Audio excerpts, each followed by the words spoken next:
Taarifa kutokea mkoani Dodoma leo zinatueleza kwamba kufuatia juhudi kubwa zinazofanywa na serikali kupitia taasisi ya utafiti wa chai nchini TRITI, maabara ya Ngwazi imefanikiwa kupata cheti cha ithibati ya ubora wa kimataifa wa maabara ya udongo na mimea. Akipokea cheti hicho cha ithibati ya ubora mkoani Dodoma kutoka kwa Bi Bungoa Vasha wa Jumuiya ya Ithibati Kusini mwa Afrika SADC, Katibu Mkuu wa Wizara ya Kilimo Bwana Gerard Mweri amesema ni nafasi kubwa kwa wakulima kupima udongo wa mashamba yao kabla ya kufanya kilimo.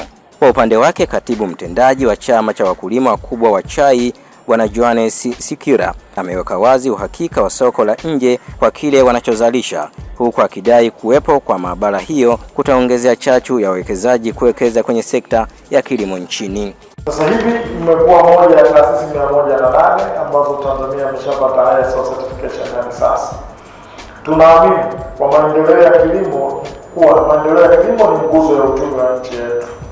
Na hivyo tunapaswa kuelewa kwamba msingi wa maendeleo hayo ni utafiti wa kisayansi unaoaminika na unaozingatia viwango vya kimataifa. Hii ina maana kwamba wakulima wetu wa chai na mazao mengine kama parachichi, mahindi, maharage, mboga na hata miti ya mbao sasa watapata huduma bora na sahihi zitakazowawezesha kuongeza tija ya uzalishaji. Udongo wote ukipimwa hapa hauwezi kwenda nje tena na itakuwa imethibitishwa moja kwa moja kutoka Tanzania.